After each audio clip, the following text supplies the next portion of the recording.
G'day everyone, Paul Stoner here, CEO BigginScott, joined by Edward Hobbs from the Richmond office as Sales Officer of the Month. Congratulations. Thank you, Paul. September. You were like, what month are we talking about? Yes, I'm across it. We want to talk about a few things, but the one that I got out of you before we've gone live on camera is the importance, or still the level of importance on getting good price with houses that are styled, maintained, everything done. You're saying turnkey, I say move-in ready now, which is very American, but same. It's a massive part of the market, and we saw that shift probably about 2, maybe 3 years ago, and it has stayed. Yeah, the shift's come out of COVID, I think, largely, hasn't it? But the turnkey stuff is proving to be the most popular, without a shadow of a doubt. Yeah. The old renovator's delight, good luck at the moment trying to sell those. So I think there's a couple of things. There's access to tradies. Yeah. And there's the construction inflation, which I think largely still is sticky. Yeah. So we do encourage our vendors to get up to that standard as best they can. Yeah. And it certainly pays dividends at through the course of the campaign. Presentations, you touched on at the start, is a big one. We used to be like it's either presented correctly with a stylist or not, but now we're building in the part styling a lot. Yes, right. So when it was owner occupied previously, we'd say, oh, that's fine. Yeah. But now we're actually getting the stylists through and replacing certain pieces, getting some styling advice, all that sort of thing. Yeah. So I reckon almost 99% of our stock in our direct team has a styling influence in some capacity. Yeah, and this is really interesting because I was talking to just a member of the public yesterday, and they were talking about should they change their carpet. Their carpet was a bit old and wrong colour. Right. And I said, you've got to do it because people want the move-in ready stuff. Yeah, and it's like, if you think that it needs to be done, you've got to do it, or you've got to tell your clients they need it done, because removing all of those question marks around price help. Otherwise, it also, as a vendor, it just niggles at you through the course of the campaign as well. I should have got this, I should have done that. So we always say you get one shot at the first Has anybody mentioned the carpet? Yeah. Type stuff. But yeah, so that's a big part of it. And access to tradies, again, is another big part of it that we can bring to the table. Obviously, having a large rent roll, we've got good, reliable tradies at good cost, all that sort of stuff. Painters, we build in. So there's a whole heap of value we can provide at the front end of the campaign.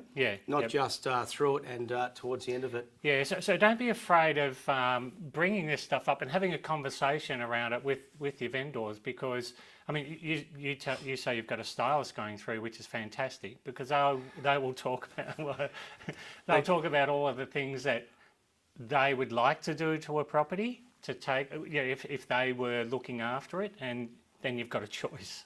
The reason I'm laughing is because they can do some heavy lifting for you. Yes. Tactically. So if there's, because owners can be a little bit precious at times about presentation, so you've got to be delicate. Yeah. So we might have a briefing with the stylist pre-meeting. Yes, right. To focus on certain areas, rooms or pieces. Yes, yeah. But coming from the stylist can have a different reaction to the client than coming from us. Yeah, okay. So we're tactical, obviously, in our approach. Yeah. But it's all in the best interest for the owner to get the best price. And you asked me about auctions on Saturday. So I had 3 booked in, sold 2 out of 3, but didn't auction anything. Right. Yeah. Yeah, so kind of a normal Saturday. Interesting, isn't it? Quick one, first one by a group. Yep. Took the group inside, negotiated. Yep. So I didn't hold the auction, no perceived pass in, no leverage shift, counter shift. Yep. Took them inside and started negotiating. Number 2 is Phoebe and I negotiating this apartment through the course of the week. Yep. But we had to get in front of the buyer at the open for inspection to finalise the signing. Yep. And we used a looming auction date or time, in this case, as a deadline. Yeah. Got it through yesterday, being Sunday. But so the heavy work was done through the week, but the actual finessing of the contract was through the open for inspection before the auction. Yeah. So no auction. One group. What's really interesting here is so one per property. You guys are driving this, not the public, because usually it's them trying to get something signed before auction. Yeah, true. Yeah. So there's a bit of a shift in it, but being agile in that approach is key. So there's old school agents that I still talk to, mates, and think, oh no, you got to run the auction to one group and pass it in. Yeah. Like they're going to lowball every day of the week. So just being on the front foot. So we're fundamentally doing the same things. Yeah. And September we had like 34 sales, I think, which is good. But just trying to find those little angles, those little 1%ers. Yeah. Just to try and stay on the front foot and have that leverage with the buyers. Yeah. Because it's hard enough with one group. Can't start behind the 8 ball and then the third one. And it's the world we live in, right? So you're dealing with this stuff every day, and the one group, it makes everybody nervous on a day. You don't want to be there. Yeah. Why aren't they bidding? What have I missed? We get building reports before you buy, BYBs, you know, up front. They downloaded the report. See, when there's one buyer bidding and that's it, everyone else standing around, not that we had anyone else standing around, says, oh, there must be something wrong with it. Maybe there's an issue with the construction. Yeah. So they just gravitate to these sort of things. If you take that out of it, the buyers downloaded the report. They're not thinking why no one else is bidding. It's because of the building inspection. They've got it and read it, and they're cool with that. Yeah. You know what I mean? So it just overcomes objection before it comes up.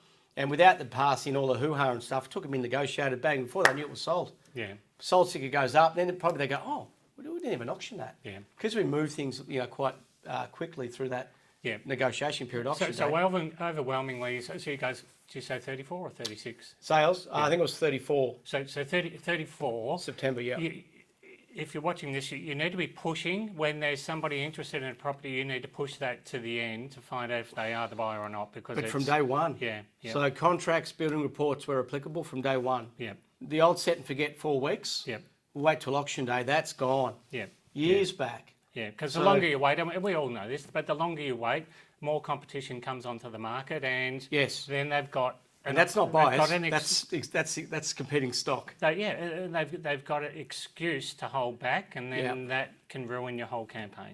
Yep, no, spot on. Yeah. So day one on the market, we're preparing owners in a little set to sell meeting. Say, hey, you're on now. It's game time. Yeah. I'll be back. I got one vendor. I'll be back for the auction in 4 weeks. Yeah. I said to Phoebe, it'll be sold or bumped. Yeah. Like we don't just auction on that 4th week if there's no interest. We haven't tried to sell it prior. We've got to reprice, bump it out 2 weeks and go again. And this is the reality. People know what market they're stepping into. So, protecting them from the truth is not what we do. You've got to give them the truth and let them know how difficult it is and how to make a decision when there is a serious buyer. So we generate the report, vendor report, straight out of box, out of the CRM. Yep. So notes going on Saturday. Mindful the vendor's going to read the notes, so they've got to be professional. Yep. And then we generate it straight out and flick it to them on a Monday. Yep. And they're live, with a traffic light, thumbs up, thumbs down, whatever system. Yep. They're live. That's live feedback for the client. Sorry, that's my phone. We can't. It's a vendor wanting to sell. We cannot make that any more transparent. Yeah. And it's good. Yeah. No, we get a little bit of commentary, the open times and things, and say, hey, quick summary, 2 or 3 lines, but we're not writing 6-page reports anymore. Yeah. Straight out, it's powerful, good leverage in there, and vendors know exactly where they're at. And it's real. So you're giving... Very real. Are you giving many of the vendors their login to the dashboard? And do they know how to read it?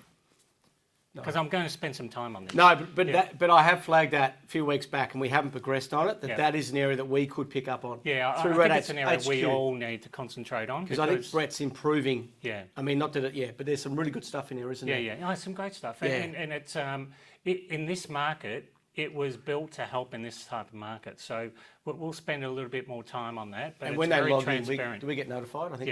Yes. So there's some really good benefits in there that the vendors being interactive in their approach to it as well. Okay, and we know they're engaged. So September was good, because what I'm hearing from some of the other guys is good listing month or good listing week, then a selling week. So it doesn't seem to be continuous. They're having fits and starts. So bit choppy. Yeah. So, but getting there. Whereas you've had a good September. How's October looking? 13 sales so far. Yep. So we're running on 1 a day.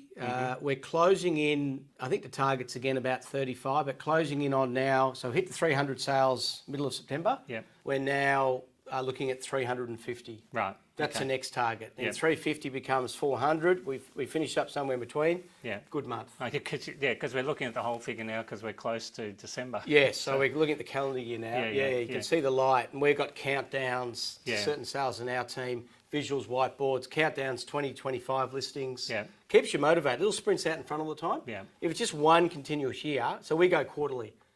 Little catch-up meetings in the team, quarterly breakfast meetings. It just keeps things flowing and pacing. Good. And you've got to have the little things out in front. Otherwise, it's a long year. Yeah. So I think just to recap, in September, Emily had 14 sales, Emily and Britt, so well done. That's a great effort. Yes, was fantastic. Really good. And Julie and Phoebe and Russell as well in 111 Lord Street. Yep. We had a EOI guided 2.8 to 3. Sold for 3.2. Wow. Which Julie was instrumental in that 3.2. Yeah, fantastic. So there is some really good prices out there. Yeah. And that's anywhere from 300 to 3 million for us. Yeah. Up and down the chain. But the consistency things that is so the challenge. Russell mentioned a few months ago you guys were doing quite a few EOIs, and still as many. And have they been effective, or is they more you've measured it? This is what we're seeing. It's the owners that don't want to auction. Yeah. They've had a negative experience, I think, in the past. Yeah. Rather say, I'll just go to private. We're just trying to keep the heat on the campaign. Yep. So that's where we introduced that EOI, that private sale with an end date. Yep. Having said that, we do preface it by saying, hey, look, if we get 2 or 3 buyers on the same timeline, there is a chance we may call a boardroom or a Zoom auction, on-site auction. Sure. So we're giving the owner a slight tilt to their campaign, but if we can get them bidding on the same day, it's an each way bet. Competitive tension at an auction. Yeah, okay. So yes, we are in that higher priced point, where they're a bit more prevalent in, not so much the smaller apartments and things, but it's seemingly good. I've got one in Kent coming up. We had the Lord Street coming up. I think the guys had 42 Elm Grove, just short of 3 in the end in EOI. But again, we're being fluid. That's the key point. We're not just set and forget one approach. Yeah. We're trying new things all the time. So just before we wind up, it's you're seeing more come to market because they're seeing them sell, or it was always coming. It breeds momentum, I think too. I think that's partly seasonal, and the fact that there's some really good, healthy 2.5 to 3 plus sales coming in. Yeah, okay. So that's good social proof. Yeah. And bang on the phone to those clients, giving them these case studies, invariably getting an underbidder through or something. Yeah. So they're not all making it to market, but it's really given us a chance to pace in that price point. Yeah.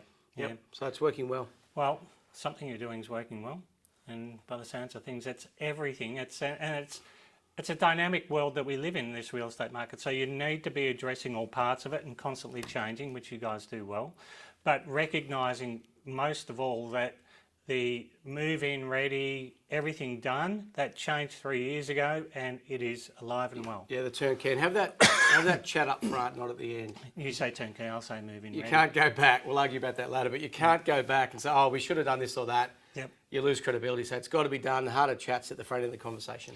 Congratulations to the team. Another amazing month. Effort. Well done, Ed.